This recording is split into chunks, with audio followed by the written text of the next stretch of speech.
Just think about that. What's going on without you thinking about it, without you being conscious about it, you are constantly replacing yourself physically all the time. But I have to be honest with you, it's not the highest form of motivation is to prove people wrong. It's to prove you right. Sometimes I've seen people get to their destination and it's not all it's cracked up to be. And they're some of the saddest people in the world. I mean it. The most important thing is being aware that self-improvement can become the path of self-diminishment, depending on how you relate to it. And I think the path we take to find ourselves will eventually become the path we lose ourselves on if we stay attached to that path. Well, I actually think if you're not asking questions about your faith is probably dying. You're probably got more doubt than anything. Today, we're going to talk about one of my favorite topics, and I know yours as well, which is the concept of growth. And how do we grow more? Why is it so critical to our lives? And so, I really believe in life, you're either growing or you're dying. I know it's an overused adage, but it's true. In our life, we're really either growing or we're dying. It's part of nature. It's part of the human experience. And too many of us start to get stagnant and we wonder why we're not happier. I really believe one of the pathways to true happiness, to true bliss, to true fulfillment is to always be growing, always be changing, always be evolving, always chasing the ultimate version of ourselves. That process should be happening on an hourly and daily basis, and it is nature. As I've said, your body has 37 trillion cells. Think about that. 37 trillion cells in your body. In fact, you have 810,000 cells every second that are replacing themselves in your body. Just get your head around that for a second. 810,000 cells every second are being replaced. So just while you've been listening to this, several million cells in your body have been replaced, meaning something's dying and a new replacement is happening in your body. You're growing and changing all the time. Even though we don't feel it physically in our body, we are growing constantly and replacing ourselves on a regular basis. My belief is that that same thing should be happening in all the other areas of our life, not just on a cellular level, but on every level in our life. Just think about that. What's going on without you thinking about it, without you being conscious about it, you are constantly replacing yourself physically all the time. Your digestive tract replaces itself every 4 days. Your lung tissue literally replaces itself every 8 days. And every year, 10% of your skeleton replaces itself on an annual basis. Your bones are replaced at a 10% rate every single year. Every part of your body is replacing itself all the time. And this needs to be happening in our minds as well. The more we begin to study how human beings replace themselves and grow, the more we understand the requirement to grow in our lives. The pathway to happiness is growth all the time. And a lot of the growth in our bodies is happening without us even being aware of it. But in order to grow the external part of our lives, in order to grow our identities, in order to grow our happiness and our confidence, we have to be aware of it because it's something that we have to take control of every single day. And so today we're going to talk about growing in our life. So really what that means is every 10 years, you're literally a completely different person. What I believe is that every year, there ought to be a different version of you. When my son was very young, we were at a car wash when he was 6 years old. It was a defining moment of my life. In your life, there's these moments I think you relate to that you just never forget. You just were never the same after. Sometimes they're just very simple experiences. But Max was 6 years old and we were at this car wash, and there was a man there, an older man, that I had seen there about every single Sunday when I would take little Max to this car wash. Now, when I say he was older, frankly, he was probably what my age is today. Come to think of it, he's about my age. But at that time, he seemed older to me, just like for many of you, I seem older. And but speaking of age, he was reading his newspaper and I'd see him and Max was running around. He said, "How old is your son?" And I said, "He's 6 years old." And he said, and it's true, if you're a parent, you've experienced this, or a grandparent, but he said, "Well, enjoy that 6-year-old because when he turns 7, the 6-year-old is gone forever." And he said, "And enjoy the 7-year-old because when he turns 8, that 7-year-old's gone forever." And I remember thinking how true that was. But reflexively, and I didn't mean to say it in a mean way to him, but I said, "Sir, when did that process stop for you? Like what age?" And he just stared back at me blankly. He kind of put the paper down and he looked and was talking to himself. He goes, "I don't know." And I said, "Well, that should be something you should evaluate." And I remember watching him, and bless his heart, he was a very nice man. I remember thinking, I don't want that to be me. Because so many of us in our lives, even though our lung tissue is regenerating, every 8 days, our digestive tract every 4 days, we're producing all these new red blood cells every day, our entire skeleton's replaced every 10 years. We don't replace ourselves with the next best version all the time. And there becomes an age. For some of us, it's 18 years old, where the 19-year-old's almost exactly like the 18-year-old version. Their life, their results, their wealth, their happiness, their faith, their fitness is exactly the same. For some of us, it's the 30-year-old's exactly like the 29-year-old. The 35-year-old's life looks so much like the 34-year-old's life. And this process of growth begins to slow down, and in some cases stops altogether, where we're not replacing ourselves every year.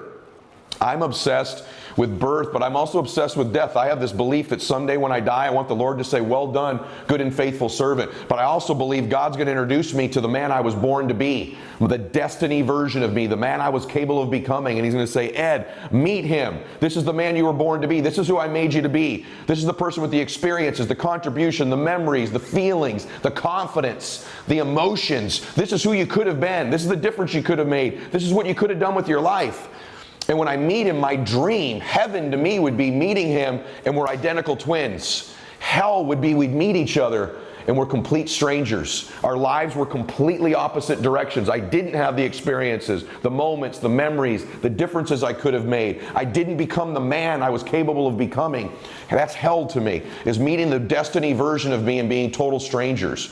And so the only way we get to that ultimate version of ourselves is by replacing ourselves and growing all the time. This has to become an addiction for you. It has to become an emergency. For too many of us, we like to grow.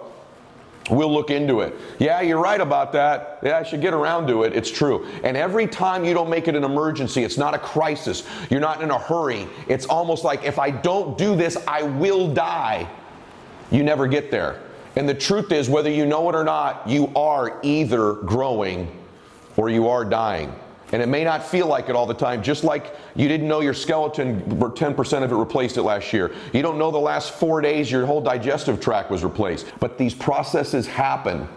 And so you are dying if you're not growing. We need to grow. You need to grow, and it needs to become an intention of yours. It needs to become an obsession of yours. You can't always acquire the things you want. You can't always just go get the car or the house or the relationship you'd want. But you are in control of acquiring the next version of you. And that requires being uncomfortable. That requires growth. Just like being in the gym. The only way your arms grow or your chest or your legs grow is by intentionally breaking it down and growing it back up again. This is true in our lives as well. Sometimes to grow, we may have to take a step or two backwards. It may get uncomfortable. Doing those last reps in the gym hurts. And I always remind myself, when it's hurting, I'm growing. If it's not hurting, I'm not growing. Well, we know that intuitively when it comes to physical muscles in our body.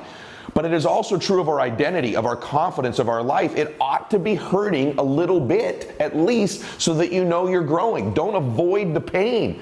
Run towards it. And so how do we grow? What are some of the decisions we need to make? Let me ask yourself a question. If I went into the gym and I never put myself in any uncomfortable situations in that gym, in other words, it never got uncomfortable lifting the weights, would I be growing? No. So evaluate this for a second.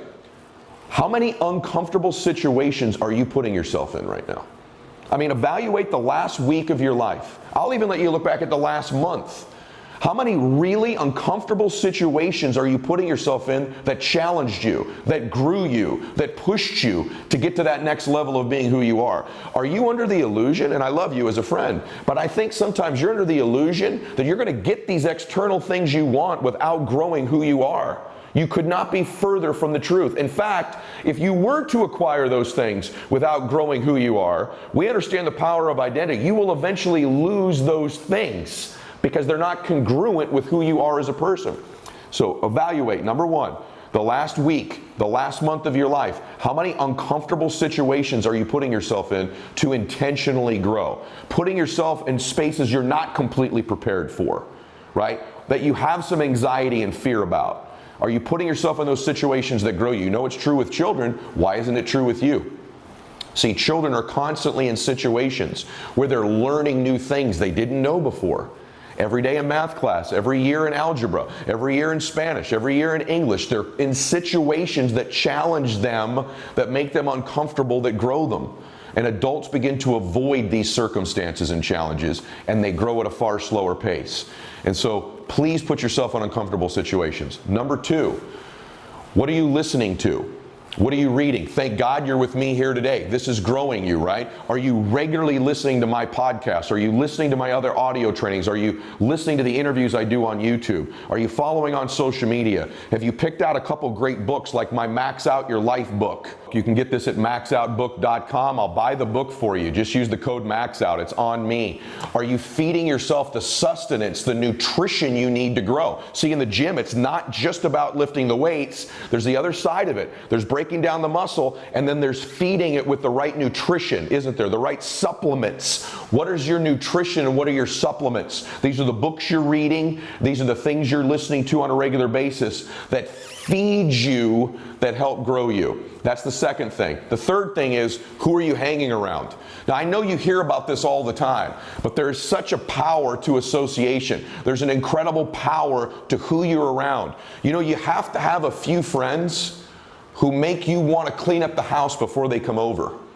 If that makes any sense to you. See, I love having those friends where the house can be a mess. We can be laying around and eating Cheetos all day long. Those friends are fun. But you ought to have a few of them. You're like, hey, let's pick up before they come over. Let's make it look right. You have friends whom you want to level up for. Friends whom you want to begin to perform at the level they believe in you. Do you have those kinds of associations? Who are you adding to your group of associations that are friends of yours, but simultaneously you want to live up to either who they are or who they believe you are? This causes us to begin to grow. So you really do need to have somebody in your life who just makes you a little bit uncomfortable. The next thing is this: you must be intentional and specific about the type of growth you want. We talk all the time about having goals, but I'm talking about being specific and intentional. You show me somebody who goes to the gym and works out to get more fit and healthier, compared to somebody who's going to the gym to hit a specific weight loss goal, a specific body fat percentage, wants to hit a specific number on the bench with a specific amount of reps. Those two people will be light years apart in terms of the growth of their body. One intentional and specific, one general and vague. What are your intentional, specific benchmarks you have with dates to achieve them? There must be a date, a deadline. Otherwise, it's a wish. What is the intentional, specific outcome and the deadline that it will be accomplished for? This puts your brain into hyperactive growth mode. It puts you into intentional mode. Specificity is the key to growth. And by the way, so is simplicity. You must execute, and your plan, the more simple it is, the more easy it is for you to execute. Having an intentional, specific, and simple growth plan leads to the biggest gains in your life. The next piece is you need to create momentum. And this is the final thing that I want to talk about in life. See, if we've all been ill before, if you've ever had the hardship that I have a parent right now who's got cancer. And the last thing I want that cancer to get is momentum, or to spread, as you know. And we've all seen this in the negative sense in a disease where someone gets a disease and it spreads. You get ill and it progresses and it gets momentum. You get an infection and it spreads. The worst thing you want is for something negative to get momentum. On the other hand, the best thing you can have moving towards something that's growing is momentum. In other words, when something is dying, we don't want that to get momentum. But growth, we need momentum.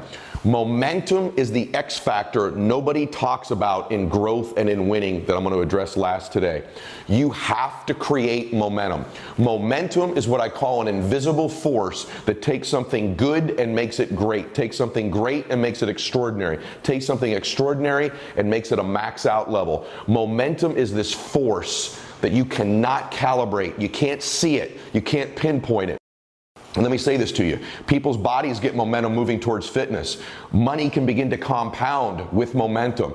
And lives get momentum. See, if you look at sports, every year someone wins the Major League Baseball World Series, or the Super Bowl, or the NHL Stanley Cup. And it is not always the best team that wins. Oftentimes in the playoffs, it's the team with the most momentum that can even beat a better team. A more equipped team is the team with momentum, because momentum is what allows the average to do something extraordinary. Momentum is a magnifier. It takes everything and magnifies it to its ultimate capacity. What I can tell you about my life the last 25 years is I'm a byproduct of growth, and I'm a byproduct of getting what I call life momentum. It made an average man like me begin to be able to produce extraordinary results. It can make a team, see, every year in the NHL, people that are hockey fans will tell you, show me the team of the hottest goaltender with the most momentum, I'm going to show you someone who's going to win the NHL Stanley Cup. In football, show me the team that's got the most momentum or is the healthiest at the end of the year, and I'll show you a team. The New England Patriots seem every year to play their best football in December and January. Every year in the beginning of the year, people write them off. It seems like, they've lost it, they're too old, they're not going to make it happen. But they always find themselves in the damn Super Bowl, don't they, about every other year, because they know how to generate momentum. In Major League Baseball, at the end of the year, it's not always the team who won the most games that wins the World Series. It's the hottest pitching staff. It's the team with the hottest bats. The last thing you want are the bats to go cold in the postseason, and you can lose it. Teams that lose momentum lose championships. This is true in every single sport. Momentum is the X factor. It's the magnifier. It's true in life as well. You must begin to generate life momentum. The way we generate life momentum is with small wins, and we'll begin to stack them. It's like a fire. You've got to get that fire started. You get that fire started. Once it starts, once it sparks, you have to feed it. If I let the fire dull, I've got to keep throwing kindling on there. I've got to keep throwing wood on the fire, throwing gasoline on the fire. I see too many people, they get the fire going, they think it's going to rage the rest of their lives, and they forget to keep fueling the flame. They forget to keep putting wood on the fire, gasoline on the fire to keep that momentum going. And so in your life, you get momentum by small wins. You're always trying to accomplish these big old things and hunt these elephants. Get some dadgum rabbits. Hunt some rabbits. Get some small wins. Small wins beget big wins. You start getting a little momentum. You start getting that first 5 pounds of weight loss at the gym. You get those first 2 or 3 accounts you didn't think you were going to get, or new hires in your business, right? You start getting that momentum and saving your first $1,000, your first $5,000. The truth of the matter is, going from $1 million in savings to $10 million is very difficult, but it's nowhere near as hard as going from 0 to 100 grand. That first 100 grand, that first 1,000, that first 2,000, that first 10,000 in savings is tough, man. But once you get some momentum in your life, you've all experienced it at some point. You got some life momentum. You got some momentum in a particular area. You're like, wow, I'm saying all the right things. Stuff just falling my way. There's a rhythm to life when you succeed. There's a rhythm to success. And when someone has momentum, they dance to the music and not the words. You've all been to the club before, haven't you? Where there's that dude out there dancing, and he's not dancing to the music, he's dancing to the words. You know exactly what I'm talking about. He may even have the right moves, but he's completely off rhythm. He seems like he's dancing to the words. That's how life is when you don't have momentum. You can be doing all the right things, making all the right moves, but it's just not clicking. Does it feel that way sometimes? It's like dancing to the words and not the music. It's hearing the lyrics and not the beat. And in life, the same is true. You got to dance to the beat. You got to dance to the rhythm. See, there's a rhythm to success. There's a pace, there's a cadence, there's a momentum to it. And this is generated by the small wins, and all of a sudden things start falling into place in such a way that it just feels easier.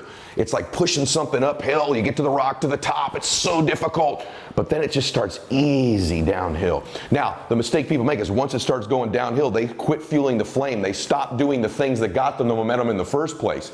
The thing I respect most about teams that win multiple championships, say like the Patriots, is they don't take their momentum for granted. See, you take someone like Steve Jobs or Mark Cuban or Kris Jenner or any successful entrepreneur you know, the mega successful ones, they got momentum and they sustained it over decades of time. I know a lot of entrepreneurs, a lot of people in fitness, a lot of people in their money space, they got a little momentum for a while, then they stopped doing the things that generated the momentum. They stopped growing and started dying with momentum. And eventually that dying will kill the momentum. But if you get the combination of momentum and addiction to growth where you're fueling that momentum, the flame gets bigger and bigger and bigger. This is the key to getting to that ultimate version of you. The combination of growth with momentum. And again, momentum is generated by small wins. You've got to do small wins in a short window of time. An extra account, an extra phone call, an extra meeting. You start to get some juice going. You know exactly what I'm talking about. And you get that addiction to growth. See, here's the mistake people make. They generate a little bit of momentum, but they're not addicted to the growth. They fall in love with the momentum and the flame fuels out. Or they love getting growth, but they don't understand the calibration of momentum as its magnifier. But the combination in life, in business, in sports, in fitness, in money, in relationships, in faith, in every area, the ultimate killer app is growth with momentum. I want to challenge you to be addicted to growth, putting yourself in uncomfortable situations, reading and feeding yourself the right nutrients, the power of your association, and then creating momentum with lots of small wins initially and making that a never-ending process. Because here's the truth. That lung tissue of yours is a never-ending process of regenerating yourself. Those new blood cells, red blood cells, happen every day. It's a never-ending process, isn't it? Your digestive tract, your skeleton is regenerating itself. Your cells all the time is a never-ending process with momentum. And that's true with growth too. Growth is not a one-year commitment, a one-month commitment, the 3-day commitment. It's a lifetime commitment to growth and a lifetime understanding of the secret invisible force of momentum. I want to challenge you sincerely. Harness momentum. You do that by being addicted to growth, and that combination of the two will produce results for you that are extraordinary. You will begin to catch dreams. See, dream catching has a momentum. See, people ask me all the time, did you envision your life to be this way with oceanfront homes, lakefront homes, jets, boats, savings? Are you kidding me? Absolutely not. I'm not that kind of a visionary. My first big dream was to save $50,000 and pay off my credit cards. I thought if I ever saved $100,000, I would be the richest man in the world. I remember thinking, if I get to $1 million, my God, I'll never work a day again in the rest of my life, right? I didn't have that kind of that vision in my life. But what happens is, just like dreams, dream catching gets momentum. And all of a sudden you wake up when you're addicted to growth and you start getting some momentum on catching your dreams. You can wake up 20, 30 years later, and as I say it out loud to you, it's not even real to me, that I live oceanfront in Laguna Beach. I've got private jets. I've been able to take care of my family. I have no debt in my life. All my homes I own debt-free. There's no mortgages on my homes. Isn't that incredible? My jet I own debt-free. All my boats I own debt-free. And I'm not trying to be materialistic with you. I just share this with you. All my cars I own debt-free. I don't have a payment other than an American Express card at the end of every single month. For me to say that out loud to you in this moment still almost isn't even real to me. And I know it's real because I've seen it happen, but I also know I'm just an average guy who got addicted to growth, got momentum in his life, and every area got momentum, from my businesses to my wealth to my dreams. And you'll begin to catch dreams 3 years, 5 years, 10 years, 20 years from now that you can't even comprehend or envision right now, because your dream catching and your vision will also get momentum. I promise you there's a magnifier that'll take place in your life if you harness these factors. I want to challenge you, get addicted to your growth, understand and be cognizant of generating momentum, and those two to be a never-ending lifelong process will change your life. I'm going to get right into the topic this week, and it involves this idea of haters and whether you really even have them. Or are they like this boogeyman so many people are making up in their lives as sort of artificial leverage to have success? And if you do have them, is it necessarily a bad thing? What's the difference between a hater, a critic, and feedback? And I want to talk about this today because I think it's really important. Probably the most overcooked. I think you'd agree with me. If you listen to any personal development, any motivational stuff, self-help, entrepreneurship content, this idea of prove your haters wrong, is like everywhere. It's an easy topic for someone to make a meme about, a podcast about.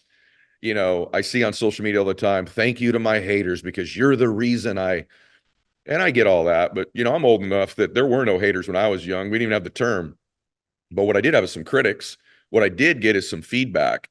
And it wasn't until really the last decade or so that these people started to get categorized, in this sort of, place that's only to be inspired by or moved away from And so what I'm going to talk about today is the 5 stages of progress that I've been through in my life, the 5 stages of success. I talk about this Chinese proverb I love that says, if you want to know the road ahead, ask those coming back. And I've been down this road pretty far of progress and success, and I've lived, over a half century. And so I want to share with you what I think the 5 stages of progress are, and they don't start with having haters. And so don't slough off all feedback as hate, by the way. Maybe some of this is stuff that, I needed to hear, and maybe you need to hear. In fact, if I go all the way back in my life, the truth is many of the things my quote unquote haters had to say, there was some validity to some of it. Not all of it. Some of it is just pure jealousy and envy. But some of it was stuff I needed to hear. And in hindsight, they were right. There were things I could have been better at and I could have improved on. And right now it seems like all negative feedback is hate. And that stunts progress in your life. That, oh, it's just a hater. No, maybe it's something you need to hear. Maybe they see something you don't see. At the same time, maybe none of that's true. And they're just very envious and jealous or insecure themselves. And they're projecting those insecurities on you. But I mean, how many memes have you seen that's telling you to prove your haters wrong? And Michael Jordan would make up stories, and Tom Brady had a chip on his shoulder, and Dana White's got this thing with his enemies. I got all that. And it is leverage. And I have been motivated to prove people wrong in my life. But I have to be honest with you. It's not the highest form of motivation is to prove people wrong. It's to prove you right. It's to prove God right. It's to move towards something, not away from feedback. So you can use the dark side and the light side. You can use positive and negative. You can use pain and pleasure as leverage. But sometimes what we call a hater is actually really good feedback and stuff we need to hear. And by the way, even if their intentions are to hurt you, it doesn't mean that it can't help you to hear it, right? Just because someone's intentions are bad, it doesn't mean, I'll be honest with you. When I was younger, the people that would say certain things about me, they were doing it because they were insecure or jealous or envious, but it doesn't necessarily mean that what they were saying wasn't accurate and there weren't things I needed to improve on. And so don't slough off all this stuff. Not every piece of feedback or criticism is hate. And if I can be candid with you, the thing that I see in people is very thin skin. Very few people want to be coached. They say they do, but then they don't like the way they're coached or how they're spoken to, or they take things very personally. And that's because I really think as a culture, we've become very soft to criticism. And that's unfortunate because when I played baseball, for example, I called it coaching. Like if I were dropping my hands too much, tell me. If I were, getting out on my front foot when I was hitting, I wanted to know. If I was making a tactical mistake, I didn't think I was a hater or a critic. I thought it was coaching. And even if my coach was mad at me when he did it, if the feedback helped me get better, I wanted it. But I really do feel like people are really sensitive to criticism now. And frankly, in my life, if I didn't get criticism and feedback, constructive or not constructive, I probably wouldn't have grown and changed as fast as I did. I love to coach people that are coachable at the speed of instruction, that they've got their feelings out of the way. Feelings are something that can really hold back your progress. How you feel about how someone coached you, how you feel about feedback, how you feel about a certain level of criticism. Success doesn't care how you feel. So I'm talking to you as a really good friend today. Success doesn't care how you feel about feedback. It just wants you to get better. Success is your coach. Success is your standard.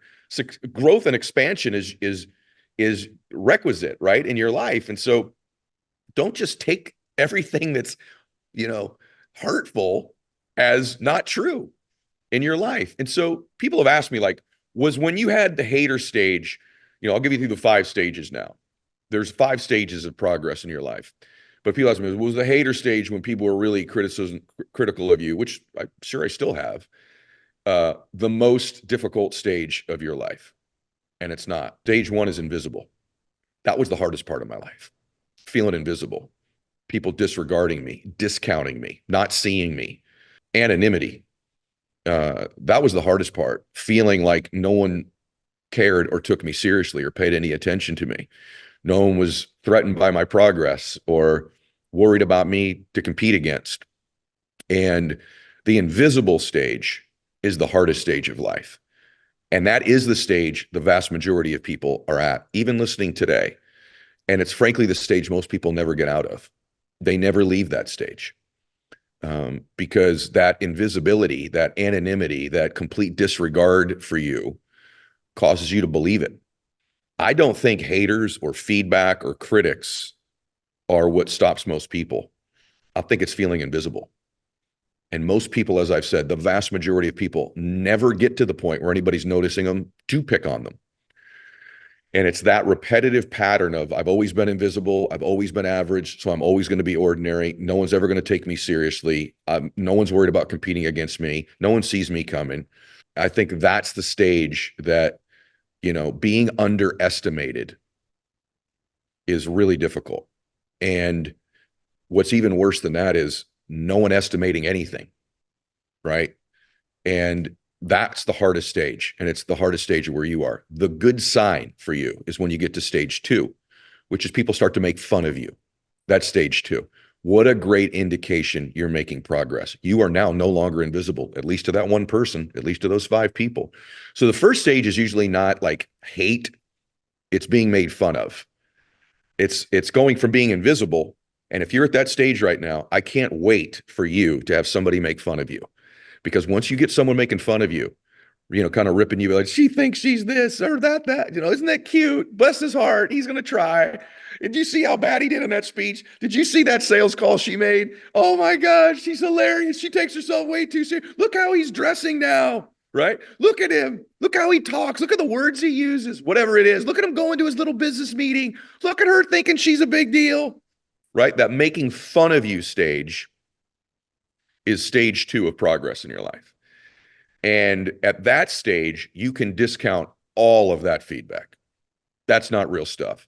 That's insecure people around you being threatened by your progress, being threatened by your growth. And let's just be really honest. It's a huge thing. It's a massive compliment. To this day, I'll have, memes made about me. What a huge compliment. Something I misspoke on a podcast or said and conflated, a word or two. And it's a huge compliment. And by the way, here's what is really true. Nobody will be making fun of you that's doing better than you. Critics, that's a little different, which we'll get to in a minute. But the people that are like making fun of you, they're feeling really bad about themselves. I don't have any energy in my life at this stage and haven't for a long time to poke fun at people. Fortunately, I'm too busy growing and making progress myself. I have this great saying I've said for years that when I was getting that feedback from people, pardon my progress. Sorry, it makes you uncomfortable, right? But if you're getting poked fun of, you're making progress in your life. And you've moved out of really the 90% pool already. The 90% pool in life is invisible, anonymous, underestimated, actually not estimated at all. And they're completely disregarded. And that's a tough place to be, stage 1. You got to bust your tail to get out of stage 1, and you can. And the indication that you've gotten out of stage 1 and you're starting to get something going, even if there's no money, even if you don't have the external results yet, if you're being made fun of, people are joking about you, mocking you, right? Which is stage 2, the mocking, joking, made fun of stage. You are making progress. It is actually the first external indication that you're making progress. You will be made fun of before you make the money. You will be made fun of before you get the promotion. You'll be made fun of before you get the body. You'll be made fun of before you get the relationship. You will be made fun of first. So people say, and that's when a lot of people quit. They're like, I don't have the external results yet. I don't have the body that I said I'd have, or the business, or the money, or the whatever I said I'd have, the promotion, the degree, whatever it is, the professional career, and I'm being made fun of. That's like a double whammy because there's no external proof that what I'm doing is right for me in my life. Wrong. The mocking, the making fun of stage is the external indication that always comes before the money, always comes before the promotion, always comes before the progress, always comes before the reward, is the mocking stage. So if you're being made fun of right now, you're at stage 2 of progress in your life, and good for you. And disregard all that feedback.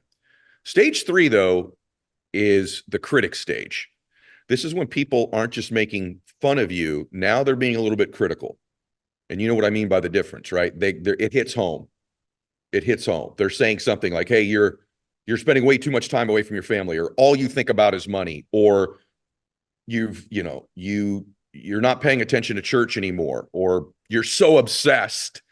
Whatever it might be, when's enough enough? They start criticizing you, which is different than poking fun at you. And here's the difference, because it's actually deeper. It's actually something you're doing. And at this stage, most people in our culture now go, haters, haters, they're hating. I'm going to use it as leverage. I'm going to do this. And that is really valid a lot of the time. But it shouldn't be your knee-jerk reaction. The first thing I think we should be asking ourselves is there any validity to this? Is this something I need to hear, even if they are antagonistic towards me?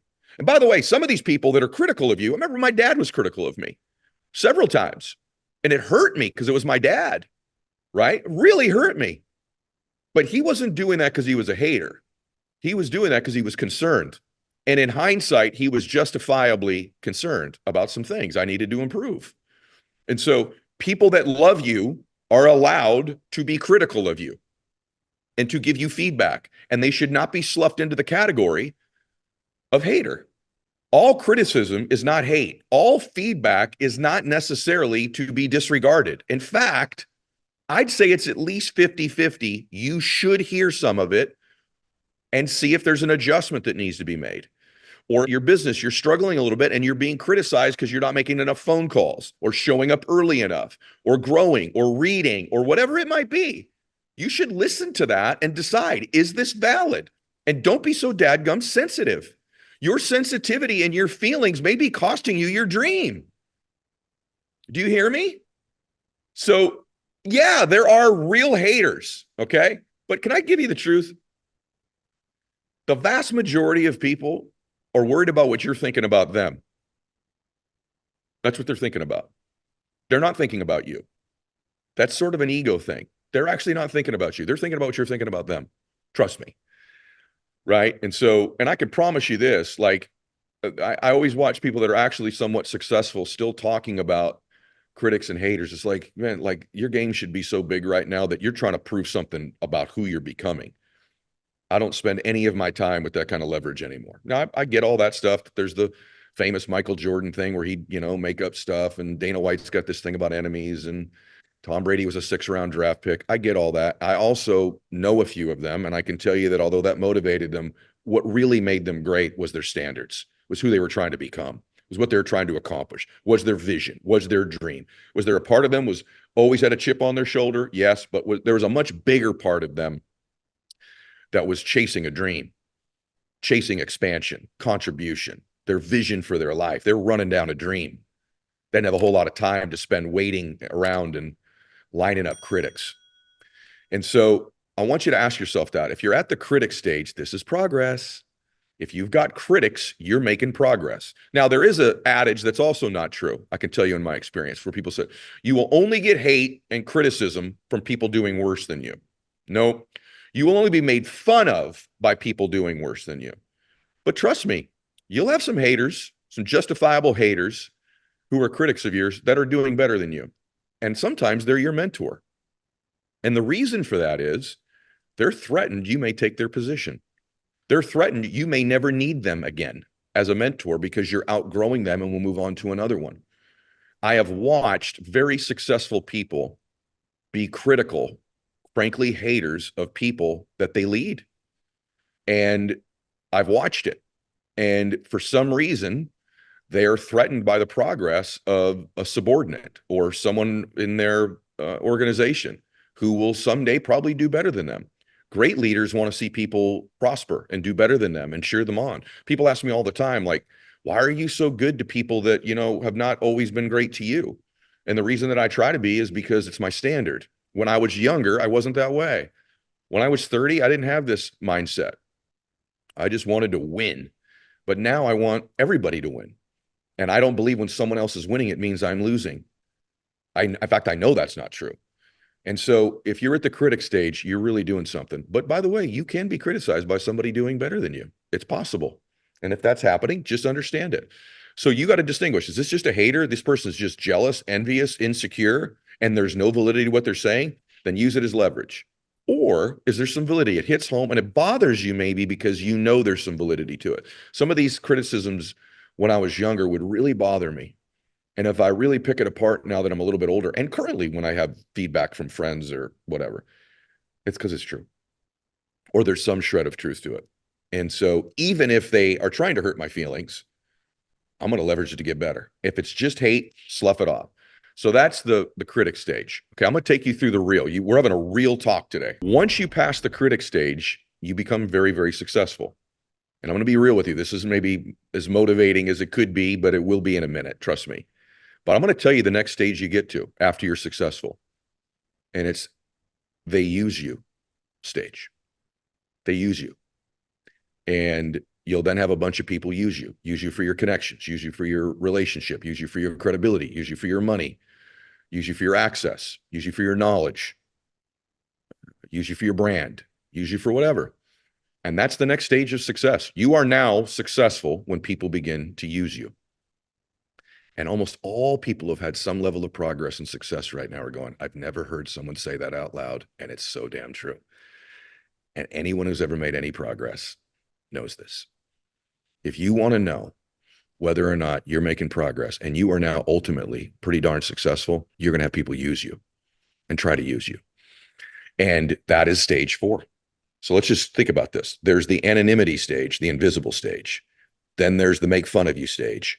Then there's the critic stage. And then there's the use you stage. And a lot of you right now, I could feel you even starting to tear up. You're like, that's exactly where I'm at right now. I've made some progress. I did have the people I was invisible. Then I had some people making fun of me. Then I had some critics. Then I grew. Then I got better. Now I'm reasonably successful and I'm on my path to my dream. And you know what? People are starting to use me. And it feels one-way street a lot, doesn't it? It feels like you're always contributing. See, the law of reciprocity says that you're going to give without expecting anything in return. Some people give so that they can make a withdrawal. And that's the other thing you'll experience in your life. That when someone says to you, well, for all I've done for you, you can't do this for me. That means they weren't really doing it for you. They were doing it for them with the intention to leverage that at some point. And so if you have someone saying that to you, well, I did this for you, or for all I've done, those sentences are someone who was not giving out of just to give. They were giving, expecting something in return. Whereas I want people around me, which will be stage 5 in a minute, we'll talk about, that they give without expecting anything in return, that they actually really embody the law of reciprocity. But here's the great news. Because we see all these things as in life, I did initially because no one told me any of this, as sort of this road that's just not what you would think it'd be to success. So I went through this stage many, many years of just being invisible and feeling below average, and nobody took me seriously. And then all of a sudden, some people started to make fun of me. And that meant somehow I was making some kind of progress that was making insecure people really insecure. And then a little while later, I got some critics. Some of them were just straight haters. You leverage that. Some of them, though, were kind of sent by God, even in a mean package, to give me some feedback I needed to hear. And it took me too long to hear it. I sloughed everybody off who was critical. I was really thin-skinned. I think you know what I'm talking about. I was in my feelings. I was real sensitive all the time. But the truth of the matter is, once I started to say, okay, no, that one, that's a jerk. But that one, they may actually be a jerk, but what they're saying, there's some validity to it. I need to shore that up. I'm not getting in early enough. Or I am doing X, Y, or Z. Or I do lose my temper too much. Or I do, and there's some validity to that. I need to tighten that one up. That's a valid one. And so that's when you're really growing, is when you sit back almost unemotionally and say, is there something I need to hear here? Is there something I need to change here? Is there any validity? You can even ask someone else that you do trust. Hey, so-and-so says this. Is there some truth to that? You're not going to hurt my feelings. Please tell me. Is there some truth? Now, they were just trying to help you, man. Or maybe they weren't. Maybe they're just trying to hurt you. But in that hurt was something that needed to grow you, right? And then you'll go to a stage where people start to use you. And then you're really making it. And so if you're at that stage now where you're going, yep, someone just did that. Or you know what, 6 months ago, or I thought about this one situation, or yeah, all of a sudden, and that's just part of progress. And it's just never talked about. I don't think I've heard a podcast or anybody cover the use you stage. And you'll never leave that stage completely. And then one of the things you have to do is you become successful. And whatever that means, by the way, it may not mean money. It may mean just that, man, you're really in good shape now. Or you're just way happier. Or your faith's really grown. Whatever it is, when you get to that stage, you have to learn to distinguish when you meet new people. Who are they? Why do they want to be around you? And that's part of being more successful, like you're being, or you will be. And for those of you that are on the beginning of the journey, this is a podcast you can just remember and listen forever and go, oh my gosh, he told me that I was going to get made fun of after I was invisible. He's right. That's happening. Oh my gosh, now I'm being criticized. That happened. Oh, wow. Someone's trying to leverage me and use me now. Yeah. Okay. I remember this. Ed Mylett told me about that. And that's the next stage, stage 5, where you're around people who give to give. And I'd call this like the collaborate with people stage, the ride with you stage. And then you'll meet a small group, and it will be small as you climb life's ladder and whatever that means to you: wealth, money, influence, faith, physicality, spirituality, brand, influence, whatever it is. Then you'll find a small group of people who truly want to collaborate, who want to ride with you, who want to help you, who want to give just to give. And you give just to give to them. And that will be a small group. And when you find that group, that's your tribe. Those are your ride or dies. Those are the real ones. And sometimes they show up, you think they're that way, and it turns out they're not. Always would give you advice to be very, very careful who you allow into your close circle. But when you have those people, that's why becoming successful is worth it. The first 4 stages are pretty tough. And by the way, you can experience all 5 stages at the same time once you're successful. Once you're very successful, you can still have people critical of you that are using you, but that also give and collaborate and love you. And stage 5 is beautiful. I'll give you something that I remember when I was younger. My dad had very few friends, close friends. He had some. And I remember thinking, I almost looked down at him for that to some extent. Like, why doesn't he have a bigger life? Why doesn't my dad have more pals and buddies and, the guys like other people do? And I remember my dad, very wise man, saying to me, he goes, Eddie, the older you get, the more the circle shrinks.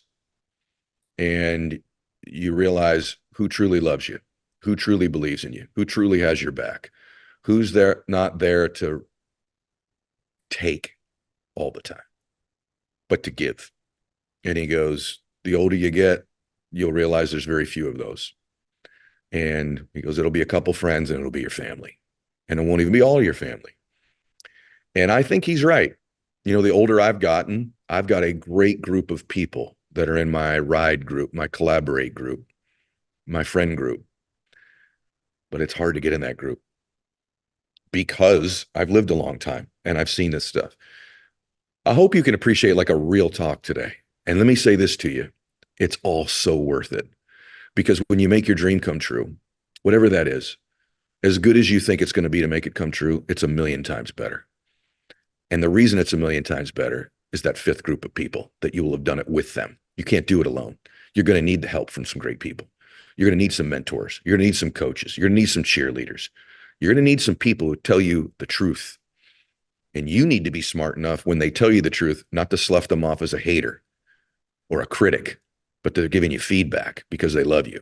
See, the only way you get to stage 5 ever, where you have climbed where you want to climb, and you've got that ride or die kind of collaborative group around you, is that when you're at that critic stage, you learn to distinguish between someone who's a hater and someone who's trying to tell you the truth about things you need to know to get better and grow. So many people get stuck in the invisible stage, but a lot get stuck in this hater stage because of all this stuff online about just haters, prove them wrong. There's a lot of validity to that statement. But like anything, you can take it in large doses and take it too far. And then people become very sensitive, very in their feelings, very hurt all the time. I want my friends to love me, but not to accept me as I am. I don't want a bunch of people around me that accept me as I am. I want people around me to see me as I can be and not accept the standard I've got now if they believe I'm capable of better. Not accept my low standard of whatever it might be in the gym or in my faith or in my business life or the content I'm creating or how I treat people. I want someone to go, hey, Eddie, you need to hear this, man, and I love you. And I needed to be smart enough at the critic stage to go, that's someone that actually might be in my ride or die group because they've got the guts to tell me the truth about me, where everybody else just yeses me to my face and criticizes me behind my back. I want the person who sits down and goes, bro, I love you. I love you. So I'm going to tell you something difficult you need to know, right? And they tell you, and you need to be smart enough to go, that's just hate. You're jealous. You're insecure. Maybe not. Wouldn't it be terrible to get to the end of your life and God had sent you some messengers in your life that were there to give you the message you needed to hear, and you didn't hear it or listen to it because you just thought they were a hater, right? Maybe they truly love you and you need to hear it. By the way, maybe they don't and they're trying to hurt you, but you still need to hear it. And then, of course, there's the group where they're just jerks and you should slough it off and prove them wrong. But that ain't everybody in your life. And I think I've made some real progress in my life by being able to make that distinction. You say, Ed, well, how do you know? You don't initially, but I think the way you most likely can determine it is internally and praying about it, going, was what they said true? Is this bugging me so deeply because there's some validity to it? Or is it bugging me because it's just totally not true and they're misunderstanding me?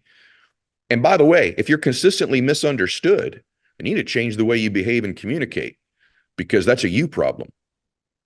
And as I do podcasts like this, as you know, I'm talking to me. At 53 years old, I'm going to be candid. I'm going to open the door a little bit for you. I don't like having my feelings hurt. I don't like being sideways with people. I don't like criticism. I'm one of these people that if we were friends and I'd done something to hurt you, man, I want to fix it so quickly. I'm just not good. It's crazy because I'm an intense person. I'm terrible with conflict. I don't like being in conflict. It bothers me so much. And I don't know what that comes from. Something in my childhood, probably. But all of my friends that are listening to this that know me, they'll tell you, man, it's just, I want to fix it. I want to make it right. And by the way, I'm capable of hurting people. I'm capable of losing my temper or saying something I shouldn't say. And man, I want to fix it as quickly as I can. So I want you to know that when you're going through these stages, it's awesome. The only stage that sucks is the invisible stage. It sucks because it's an indication that you quite haven't made the progress and grown the way you need to. And you need to make a statement. The only way people are ever going to believe in you and support you is you got to support you and believe in you first. The only way you're ever going to get people say, how do I get my spouse to support me? You got to do something. You got to step up and prove something. People are watching you. They're watching you. And I can tell you that when you begin to make progress, there's going to be some people come on board, but there's also going to be people make fun of you. There's going to be people criticize you. Then there's going to be people that use you. But then there's those people that will collaborate and love you and believe in you and support you. And they're the ones that help make your dreams come true. And as I said, it's a million times better, and not for the reason you think. Most of the dreams you want to make come true, they're going to feel pretty good, but it's not those dreams. It's actually the dreams you will make of the people that you love who haven't even had the dream yet. There's someone in your family who doesn't even know they need you, but when you become very wealthy, you're going to help them with a medical situation. God's going to bless you like that. There's a situation. There's someone in your family that hasn't been born yet, and your success or your example is going to inspire them. There's someone in your family who's going to need something really bad. You're going to be there to give it to them. And right now, that's not even your dream or your vision. The great part about making your dreams come true is the dreams that you'll make come true of the people that you love who don't even know they have those dreams yet or haven't even been born yet. That part, you're like, wow, added bonus, amazing. The other bonus is that when you get there, there's some people you can look in the eye and go, man, we did it. We did something great together. I couldn't have done it without you. Thank you for your help. I love you. Man, we did something great. We maxed out. Right? It's having that group, whether that's your spouse or your family or your friend or 3 or 4 people or your team in your company. And there's 8 or 10 or 12 that you know are the key ones that were there. They were there in the hard times. They stuck it out when you were almost out of business, and they still believed in you, and they picked you up and you were going to quit and they didn't let you, right? And then you look each other in the eye when you won and you go, man, we did something great together. That's awesome. People ask me all the time, when I played sports in high school and college, like, what do I miss? Man, I miss my teammates. I don't miss practice. I don't miss, all the grind of the travel. I miss my teammates. I miss that look on the bus on the way back or in the dugout, like, hey, man, we did it. This is awesome. Man, this is awesome. No one thought we were going to do this, right? And all that stage, and ask any athlete was at one time invisible. Then people made fun of them. Then they had critics. Then they had people come around and use them. And then they won. And when they won, they've got mentors, coaches, friends, family, that small group of people that it's so worth it. And so that's my thought on the 5 stages of success. And do you really have haters? And who are they? Which ones are they? And to be really, really careful. Hopefully this wisdom, these ideas give you food for thought. And then ask yourself, what stage are you at right now? You're at the invisible stage? That's okay. Every successful person was once invisible, once felt average, once felt discounted, once thought everybody's underestimating me or not even estimating me at all. Every single successful, happy person was made fun of. Not most, all. Every single successful person had critics, but the successful ones didn't slough them all off as haters. They listened to the feedback and decided whether it was valid and made course corrections and adjustments where they should, and then used the actual haters as leverage. Every single person who has become successful in anything has been used and taken advantage of and had people leverage them. Are you at that stage? It's the stage no one talks about till today. And then there's the collaboration stage, the ride stage, the make your dreams come true stage. The reason you live stage, to be really honest with you, is that group of people that make you better, that love you, but don't accept you as you are. Say, let's grow, let's get better, let's push each other, let's make something great happen. I believe you're so amazing. I think in this one area, you can get better, right? I want my friends to accept a lot of things about me, but not all of them. There ought to be some area where they're like, man, you're better than that. Come on, let's roll, right? And so that's what, to me, it's all about in life, is to do something great. And as someone who's done a little bit of it, I can just tell you, as great as you think it is, it's better. Here's the deal with the news. I just don't think you know what's true. If you really listen to one sort of a channel and you lean a particular way, they're going to feed you all the things that you already believe, right? If you go to the other channel, everybody's the bad guy there, and you're going to hear all the news there. Everything has spin today. It's really difficult. I'll listen to a story, I'm like, oh my gosh, they're completely doing this. Then you hear the backstory on another channel, you're like, wait a minute, that's totally not true. Everywhere we look, there's spin in the news. It's unbelievable. So if you want to be more aware of where your news is coming from, welcome to Ground News. It helps cut through all the spin and clutter and noise. Ground News gathers related articles from around the world in one place with context about the source's political leaning, reliability, and ownership. Go to groundnews.com/Mylett today to get 40% off the Ground News Vantage plan and get access to all of their news analysis features. That's groundnews.com for 40% off the Ground News Vantage plan for a limited time only. groundnews.com/Mylett. You got to keep your family safe. And in the world today, unfortunately, it goes beyond just having good locks or, a little alarm dinger if someone comes through your front door. You got to do more than that. That's why I trust SimpliSafe to protect my home and my family. It's about security that's proactive, not just reactive. Most security systems only kick in if someone breaks in. That's too late. SimpliSafe's Active Guard outdoor protection helps stop break-ins before they happen. AI-powered cameras, live monitoring agents detect suspicious activity around your property. If someone's lurking, you're going to know about it. Agents will talk to them in real time, turn on spotlights. They can even call the police, proactively deterring crime before it starts. They've been named the best home security system in 2025 for a reason. Monitoring plans start at $1 a day. 60-day money-back guarantee. Visit simplysafe.com/Mylett to claim 50% off with a professional monitoring plan and get your first month free. That's simplysafe.com/Mylett. There's no safe like SimpliSafe. So if you're running a business right now, it's hard. Budgets are tighter right now, hiring freezes, there's some economic uncertainty for a lot of you. Here's the good news. Upwork is helping small businesses do more with less. Upwork is a hiring platform designed for the modern day playbook where you can find, hire, and pay expert freelancers who can deliver results from day one. It's fast and it's simple. Never tried Upwork? Well, now's the perfect time because they're giving our listeners a $200 credit after spending $1,000 in your first 30 days. That's $200 you can put towards your next freelancer. Design help, AI automation, admin support, marketing, whatever your business needs. Visit upwork.com/save right now for this great offer. That is upwork.com/save to get a $200 credit to put towards your next freelancer to help you grow your business. That's upwork.com/SAVE. Upwork.com/save. Don't wait. This offer is only valid June 24th through August 5th, 2025. I have this saying that I used for years when I was coming up in business. It was sort of a tongue-in-cheek thing that I said, but anytime I would catch any flack from people about, oh, you're too focused on business, or, you just want to be, the criticisms you get, you just want to be rich, or, when's enough? All the things that anybody trying to do something great with their life is constantly getting criticized with by people who aren't. And people who aren't are threatened by your progress. They're not threatened by your perfection. Listen to me. They're threatened by your progress. And then what they will do is criticize your lack of perfection. and use it against you. And if you're focused on trying to be perfect, it hurts. Let me say all of that to you again, because it's never been said to you this way before. It is your progress that is threatening the people around you that are criticizing you in private and in public. And so what they're going to criticize you with is not being perfect. They'll set an impossible standard up for you. So you're making progress in your business. Well, you're not a perfect mom anymore. You're making progress financially. Well, you're not getting everything knocked out in your faith that you're supposed to. Or you're so obsessed with getting in shape and training so hard, your blah, blah, blah is suffering. You're not perfect. And they'll point out your lack of perfection because you're making progress. So I had this saying when I was coming up in business all the time: pardon my progress. Sorry it bugs you. Pardon my progress, because I'm going to make progress. The other thing is, it got me focused on the right thing. You're not going to win every sales call. You're not going to win every meeting. You're not going to be rich in 35 seconds. You're going to have tremendous setbacks in your life.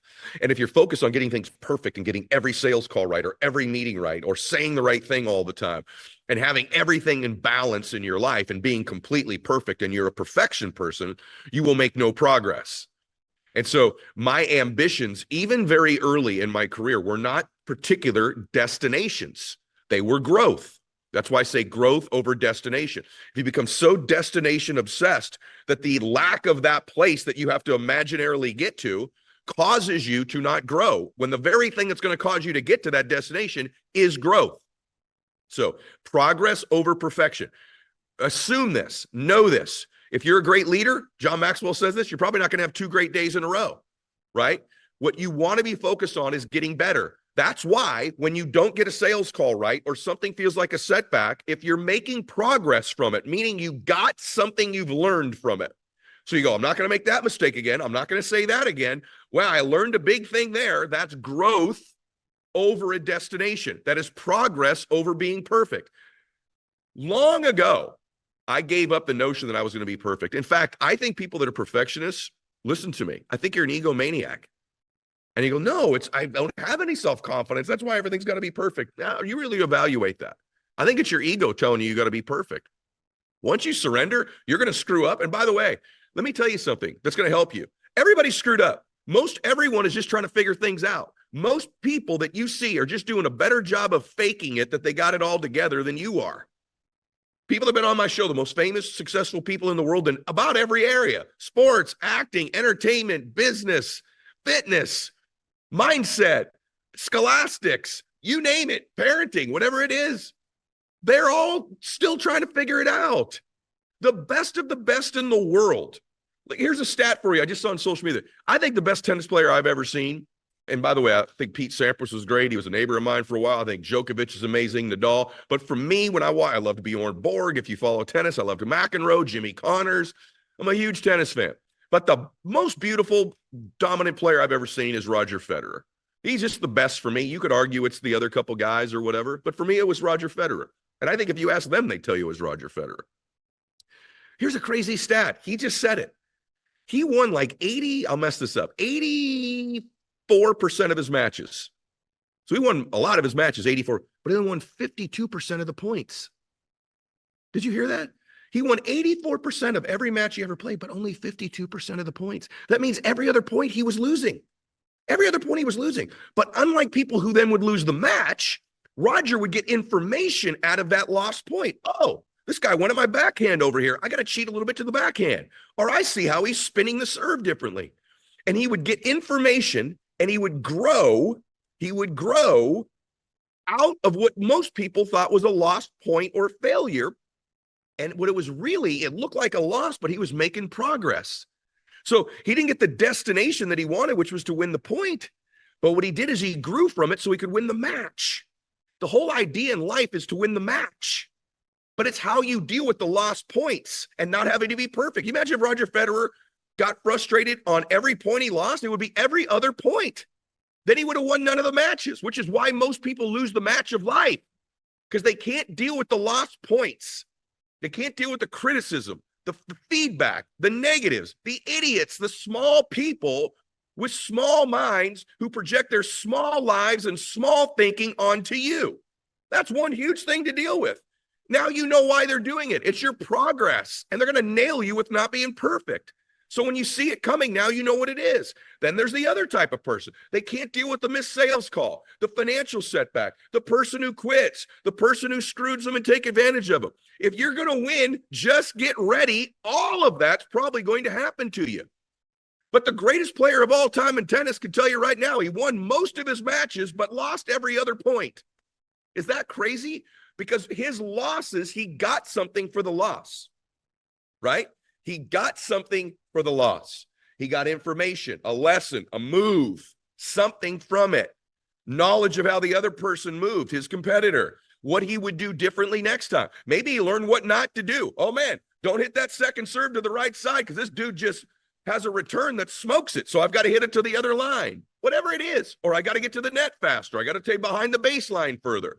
He's deducing information. When other people think it's a loss, he's making progress. He's expanding rather than being stagnant. Let me say it to you again. Progress over perfection, growth over the destination, expansion over stagnation. You got to keep moving. I can't teach you to drive a parked car. Keep moving, keep making progress, keep adjusting. It's these small adjustments. It's not massive changes you need to make. It's small fine-tuning things that are the separator. The difference between winning and losing in life and business is so small, it's almost too scary to talk about. But we got to talk about it. I have this saying I say often, I'm addicted to the expansion of my being. So if you're going to get around me, if I was 33, when I was 33, I was this way. When I was 23, I'm now 53. I'm addicted to expanding. What can I learn? How can I grow? How can I be a better man? How can I have better thoughts? How can I help more people? How can I have more fun? How can I have more bliss? How can I have more joy? How can I bring that to other people? How can I have a deeper understanding of my faith and where I'm going when this is over and the meaning of my life? I'm addicted to the expansion of my being, and I hate being stagnant. See, I think a healthy person's like a running river of life. The water just keeps running. It's not perfect. It evaporates some of it. It hits the rocks. It bounces the wrong way. You can't control most of a running river, right? Or a waterfall or a rapids, right? You can't control all of that stuff, right? But I want that in my life. What I don't want to have is stagnation. What happens in stagnant water? It starts to get mold and fungus in it. The mosquitoes start to gather. It starts to stink. It turns the terrible brown, that ugly, murky color of water where the dirt starts coming up to the top. Nothing worse than stagnant water. It's one of the most unhealthy places in the world. But running water, the river, the flow, the waterfall, all of that stuff, well, that's some of the most beautiful things in the world. There's a beauty to the movement, to the expansion. And by the way, to not knowing where it's all going, not having a sense of total control over all of it. Once you give up this idea that I've got to have total control over everything, I've got to be perfect. I'm not going to start until I know everything, right? I don't want to make mistakes. Can you imagine if Roger Federer said he didn't want to make mistakes? Can you imagine if I said I didn't want to make mistakes? Michael Jordan missed 70% of the three-point shots he took in his career. 70%, roughly, give or take 5%. Think about that. Every three-pointer the guy took, he missed 7 of them. If he quit shooting, right? Or was so worried about what people would say when he missed. But what he was interested in was making progress throughout the game, learning from the miss, right? If you're learning, you're not losing. And it's something that so many of you have to get over in your life.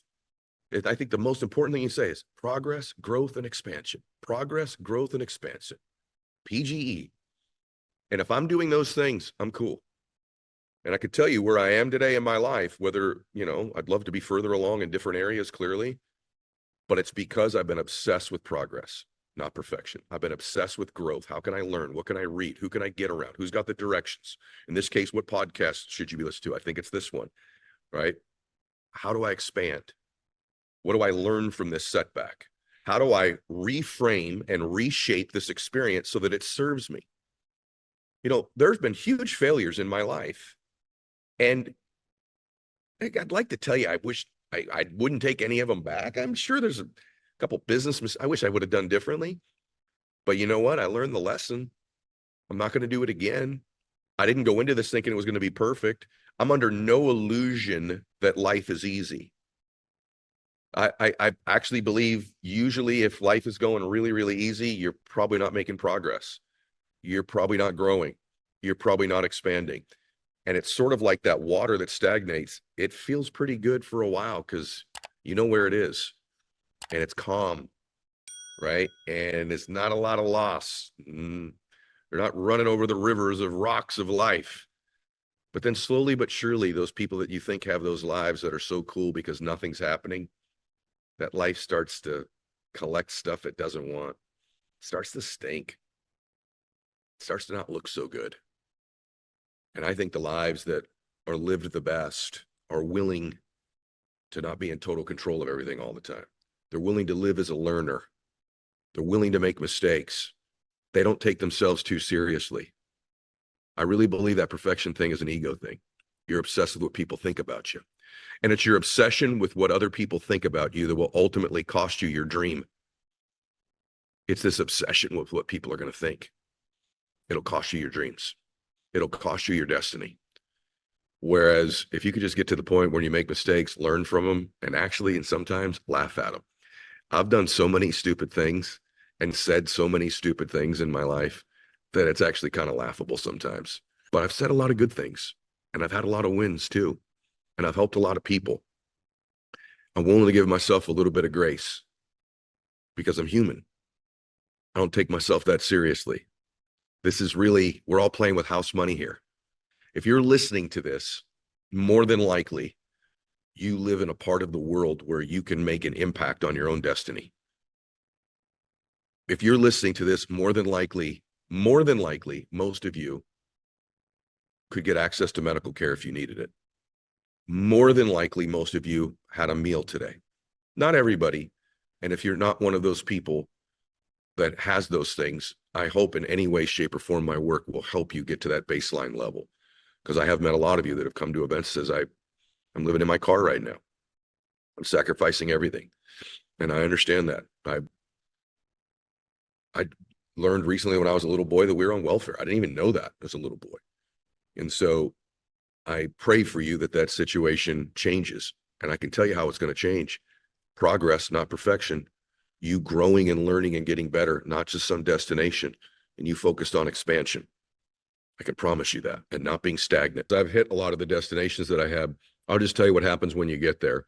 A healthy person has already thrown out the next one.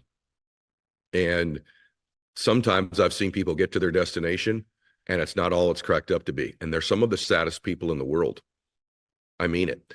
People have told me, man, once I make $1 million, then blah, blah, blah. And I've seen them get there. And then when they get there, if they don't have another destination because they weren't into growth, I could tell you that the arrival is not what they would think it is. And when they get there, they're actually disappointed. And I've watched a lot of people get to that income or that destination or that house or that whatever, and then they get stagnant. And everything they thought it was going to be, it wasn't. Now, here's what is even better than you think. Getting to that destination and then still growing and not being stagnant. And maybe it moves where your growth isn't financial anymore, but it's spiritual or physical. Maybe you got there and you sacrificed a little bit of your health to get there. And so now you got that financial goal. You know, now you've got this thing that you're obsessed with doing in your body or in your faith. But if you get stagnant when you get to a destination, it's a very sad thing because you did all the work. You're like, this is what it was. This wasn't worth it. And so what is worth it, more than you can imagine, is making your dreams come true, but being in a constant flow state of dreams. It doesn't always have to be more money or more stuff. In fact, it can never be money or stuff. It could be how much you're going to give. It could be your faith. It could be all kinds of different things. But something that will disappoint you tremendously is getting to a destination and then having nowhere to go from there. Because guess what? You have to bring you with you. I remember my first big dream was to have a nice home that I could pay off. And I remember my dad telling me, hey, Eddie, that's great. But just remember this, when you get to that mansion, you got to bring you with you. And if the you bring with you when you get there, this is me talking now.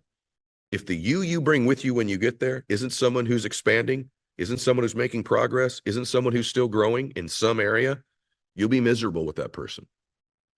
I believe a life of misery is one that's got no progress, no growth, and no expansion, no matter what the destination is.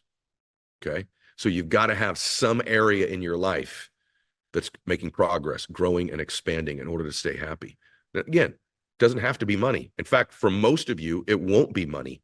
It'll be in your faith, in your spirituality, in your physicality, in your growing, in your contribution. It'll be in those areas. But I can tell you this, making your dreams come true with no growth, with no progress, with no expansion is very underwhelming. Here's the good news. If you make your destinations in your life, but you have somewhere to make progress from there in an area, growth in an area, expansion area, it's 1,000,000 times better than you think it is. I can tell you that. The cool thing about making your dreams come true isn't even the reason you want your dream. The truth of the matter is it'll be all the dreams you make come true that you don't even know you're going to make come true from people that you love. Some of them may not even be born yet. I didn't know that I'd make the dreams come true of certain family members of mine. My first dream was about me. It was about me. I was young. And when I got there, that was cool. But the things I've been able to do for friends and family that I never dreamed of, that they never dreamed of when I did it, heck, most of them didn't think I was going to be able to do it in the first place. But being able to do those things for the people you love and care about, some of them haven't even been born yet. Some of the people's dreams you will make come true have not even been born yet. And someday, 20, 30 years from now, after you've made all these big dreams come true and you keep expanding and making progress and growing, you'll make the dreams come true of people that haven't even been born right now. That's when you go, God is awesome. There's a harvest that I'm reaping when I'm planted all those seeds back in the day. And I can just tell you that. You plant enough seeds, there's a harvest. But the harvest will trip you out. The harvest is not what you think it's going to be. That harvest usually blesses other people in ways you can't even imagine. The key thing is that while you're harvesting, you're still planting some type of seeds in some area of your life so that there's abundant harvest still coming. But those of you that have the blessings of the things, you're playing with house money. You're playing with house money. This is all a great, beautiful game that you can win if you just don't take it all too seriously, right? What matters most in your life is inside how you feel. If you're a person of faith, living by whatever that means for you and going to the place you want to go someday, that's what matters the most. And that's what is progress. I can promise you, no matter what your faith is, you guys know that I'm a Christian, but whatever your faith is, I can promise you it's not predicated on you being perfect. I can promise you that's an overriding message, as a matter of fact, in your faith, is that you don't have to be perfect and you won't be. I can tell you that the idea is to grow in your life and to expand so that someday you could be at that destination. And it's certainly not to be stagnant. It's to expand and to give and to contribute and to help. And when you're feeling the most helpless, get the most helpful. I can promise you that if you get the most helpful, there's a huge, huge upside for you in your life. And so today, reevaluate all of these things and give yourself credit and make sure people know, pardon my progress. I'm just getting better. I'm just growing. I'm just expanding. I'm just learning. And you know what? You're not going to stop me. No setback. No, nothing's going to stop me from getting back up and growing again and learning again and expanding again. Nothing's going to stop me from doing that. And if you can stay in motion that way, like that running river, and you never completely get stagnant, not for long periods of time, eventually you're going to like where that river flows. You're going to like where it ends up.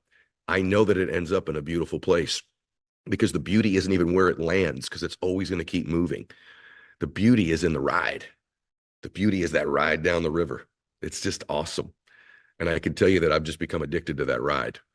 And if you'll go on that journey, if you'll have those thoughts, if that starts to dominate your mindset, and this matters so deeply, all of a sudden the criticisms kind of fade away. Are they really doing that much themselves? Really? You never thought you're going to be perfect anyway.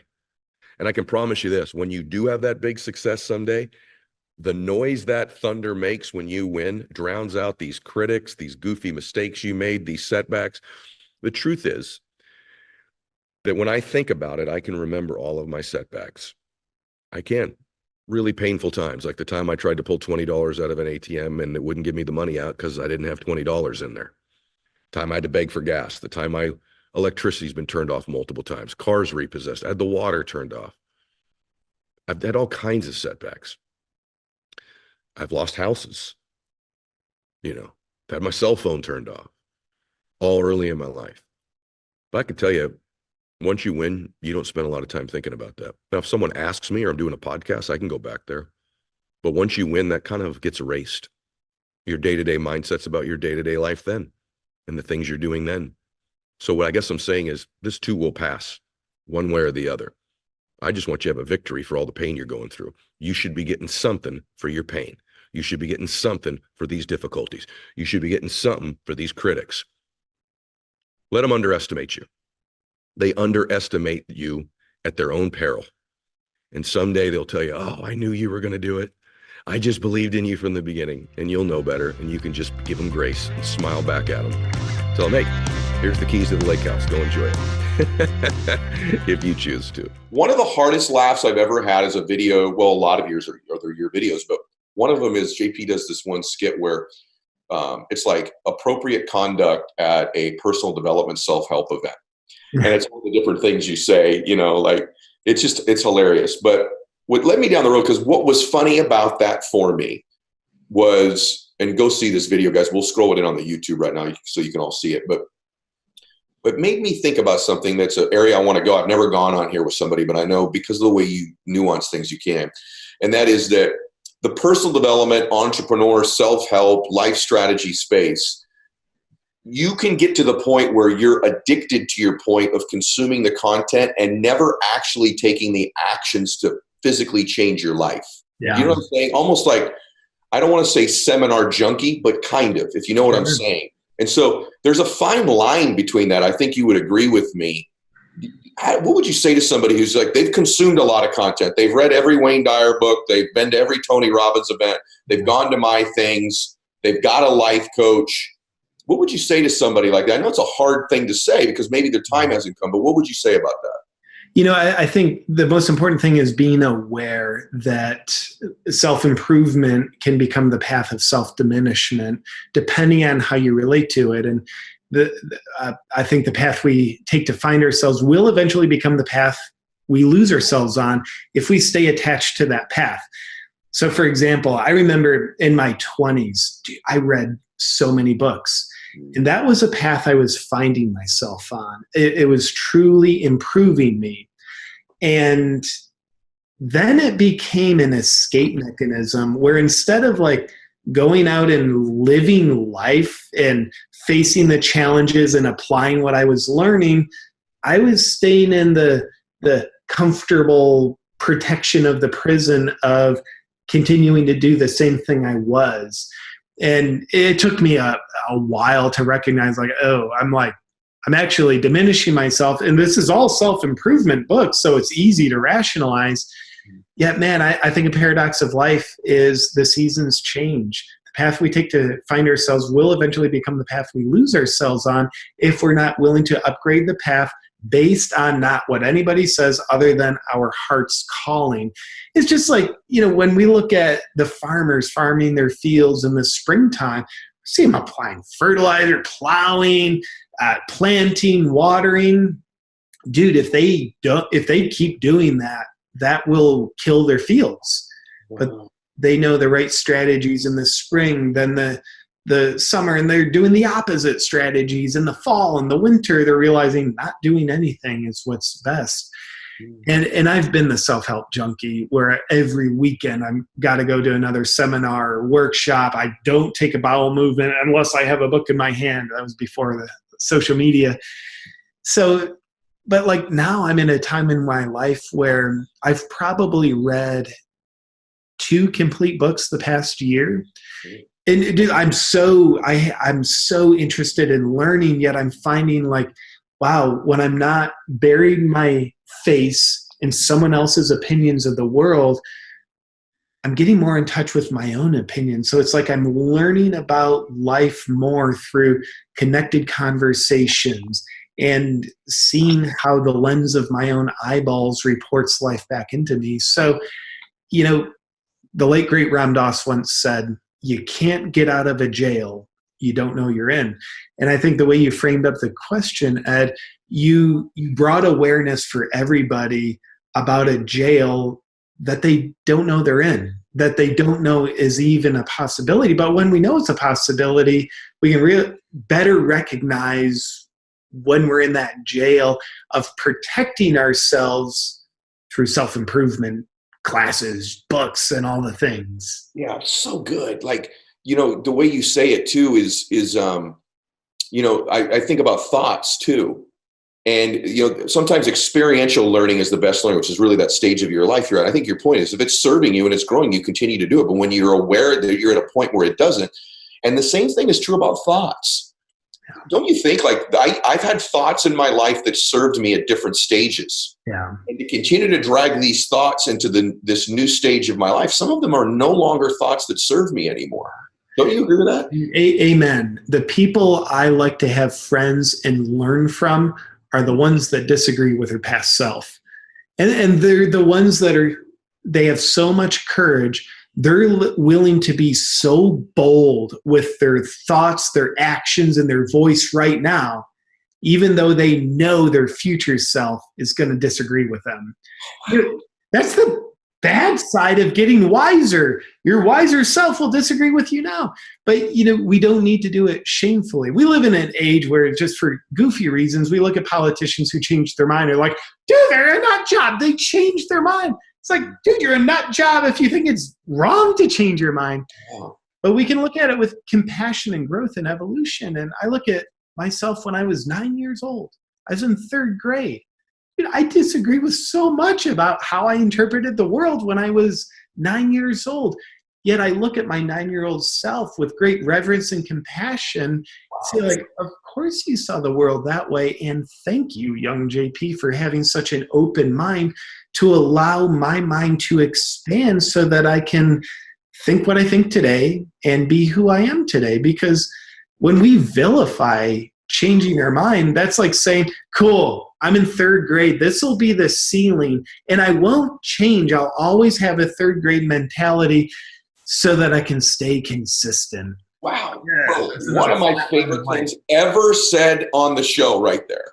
Like, think about that. What if you were back to your third grade self? Like, if you think about it, the way that you describe it too, it'd almost be nightmarish. I'm 49. Yeah. It'd almost be nightmarish that if I arrive at 60 and I agree with everything the 49-year-old agreed with, like, what was the point of those 11 years? Yes. It'd be about exploration and growth and spiritual awakening and insights. And my gosh, that's so flippin' powerful. And on that, gosh, man, that's really good. Like, I don't want to agree with me. I think sometimes we think changing of one's mind is somehow a negative thing. It's one of the most positive things you can have. I look at very few things. My foundational ethics are very similar to when I was 25 or 28 or 30. But things that were important to me then, thoughts that served me at that time about it, for that stage of my life, about competing and winning, served the 30-year-old me.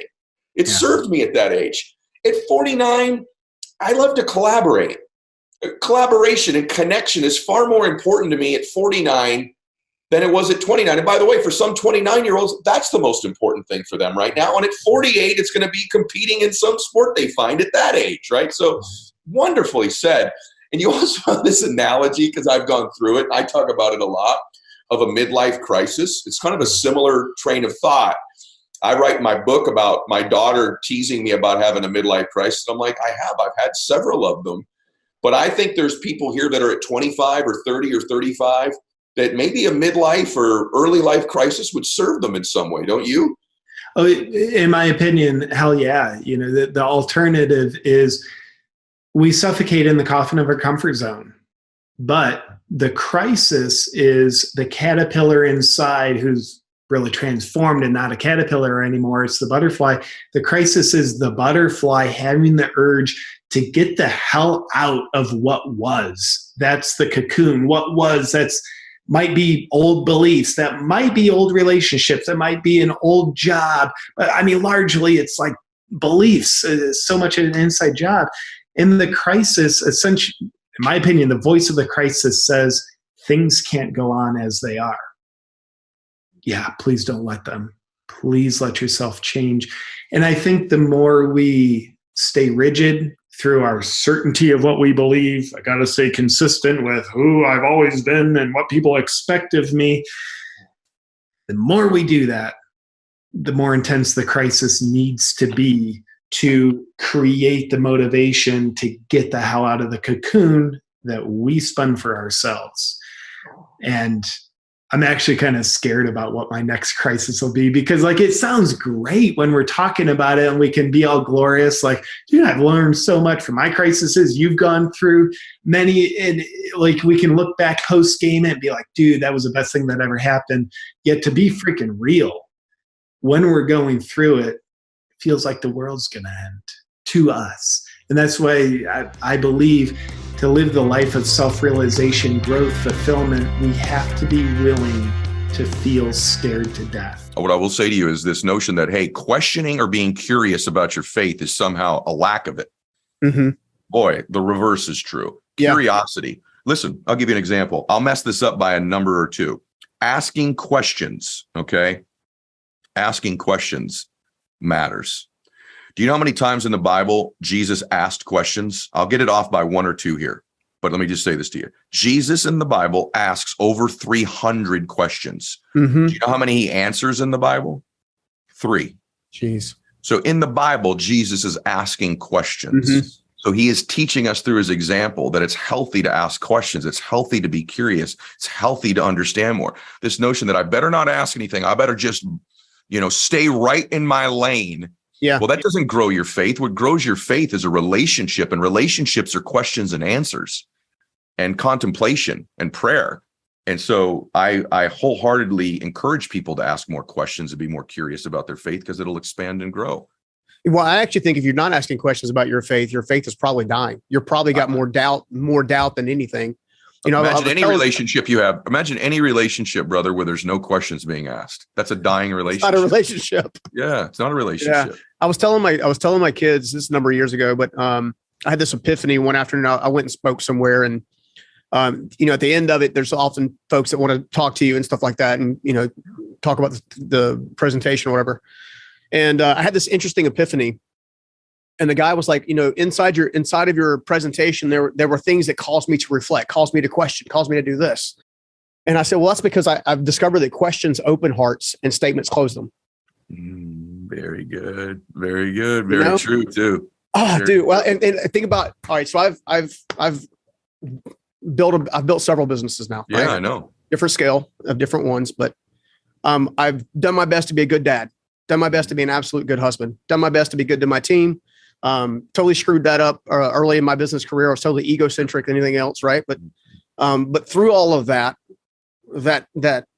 scenario of getting to the question, asking myself, ooh, that brings back something in your book, man, that just fired up. Sorry, I can't help myself.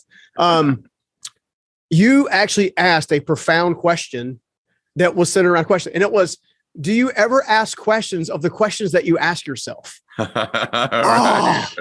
Dude. Yes. That got me right here. So let's go into there for just a minute. Just roll. I do it a lot. I'm constantly evaluating the questions I ask myself, because to some extent, I don't know if it was Tony Robbins who said it first or me or whoever, it doesn't matter. The quality of your life is the quality of the questions you ask yourself, because I actually have a chapter on thinking. What is a thought? A thought is the process of asking and answering a question to yourself.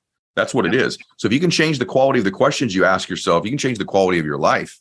And so I'm always evaluating that. What am I asking myself? And they have changed over time. To your point, like about being ego driven, I think oftentimes when I used to speak when I was younger, walk into a board meeting, it's like, how can I impress them with me? That was the question I was asking myself. How can I impress them with me? How am I going to leave here where they want me back? And then over time, those questions changed and morphed into eventually like, how can I serve? Yeah. And then it moved to like, how can I honor God and still in the service of these people? And so the quality of the question has changed over time. And I'm evaluating that a lot. I'm asking myself that honestly right now. I'm towards the end of sort of promoting my book. I've got this new TV show, and I'm asking myself different questions like right now, like I've always asked myself the last 4 or 5 years, where am I making the biggest impact? How can I make the biggest impact? Yeah. And you know what? I'm going to give myself permission to ask a different question. And by the way, I just told my wife this morning, and I said it last night to her. I've got another week or two of really running hard. And I said, by our 25th wedding anniversary is August 2nd. And I said, you know what? I'm giving myself the gift on our anniversary, amongst other things. I'm going to give myself permission to ask a new question, which is, what of the things that I'm doing make me happiest? And what doesn't bring me joy anymore? Because you know what? Some things have a season in their life. I'm going to evaluate all of it. My businesses, my podcasts, my speaking, my relationships, every single thing I do. Which of these are bringing me happiness and bliss, and which of them no longer do? And that'll change the quality of my life by changing that one question. Yeah. Now you gave me food for thought. Now I've got to go reflect as soon as this is over. Appreciate that. Well, you do that. I've been in your world. You're immensely successful, and if you want to have the same life repeat itself, keep asking the same questions. You're going to keep getting the same answers. And just for me, I'm 51, I've been married 25 years, a number one book, TV show, all that stuff's like, okay, what of these things not just make an impact, because I'm making an impact, but what of them make me happy? Maybe it's okay to ask about me finally at 51 years old. I've never really done that. Yeah. Which of these things that when I look at them on my calendar, I go, I can't wait to do that one today. And you always know at your calendar, you look at it, you go, gosh, I got this 3:00. And by the way, I've worked hard enough to afford myself now the luxury of asking that new question. When I was 30 and climbing up, I didn't have the luxury. I had to do stuff I didn't want to do all the time. But damn it, I've worked for 30 years to not work the next 30 doing things I don't want to do anymore. Yeah. And it's just finally occurred to me. I'm going to change my life a little bit with a new question. That's so good. That's so good. Well, the few minutes we got left, talk to me about this new TV show. I know it was in the works. You were working on it kind of behind the scenes going into the event. A lot of stuff was going on, but I haven't got the update. What's the latest? Well, I got an NDA on it, so I can't go too deep, but it will be out the end. It's okay. It'll be out the end of August, the beginning of September. It'll be on streaming platforms. Originally, I think I had a show that we were going to do on primetime. COVID kind of derailed that. We've shrunk the show down, but it's really about changing people's lives is what I can tell you. And I've got about 30 minutes to do it. And so you'll see people from every people from that have gained a bunch of weight, like I said, people that have special needs children, and it's sort of, dominating their life. And how do they have a life in addition to that? I've had couples that have cheated on one another. I had someone on the show whose husband was killed in a car accident, and she's got a 5 and a 4-year-old. I've got a former world-class athlete who's lost his identity, children of an alcoholic. I have one that's going to win an Emmy, I believe, where this 16-year-old boy was kicked out of his house by his stepfather, and they hadn't talked in a year and a half. Jeez. And we try to reconcile the family. And so it's called Change. It is amazing. I have to say this last thing to you. When I was broke and down in my life, everyone hears these old stories of me. I would say I was living at my dad's house, and all day long I'd watch Jerry Springer and Maury Povich. Yeah. And you flash forward and, I'm recording my show, and I'm in that studio having my own show, changing people's lives. The exact studio that their shows are shot in is now my studio. That's insane, dude. And it's like, I was just like, my gosh, like the lowest point in my life to now flash forward. If you'd have told me a million years ago, laying there on the couch at 3:00 in the afternoon going, hey, dude, believe it or not, there's going to be a point where you're going to be in that studio with your name in the lights doing your show. I'd be like, what the? Yeah, right, dude. So anything's possible. And that's how there's a God in heaven, because I ain't that good. So there's got to be God doing something right, working in our lives.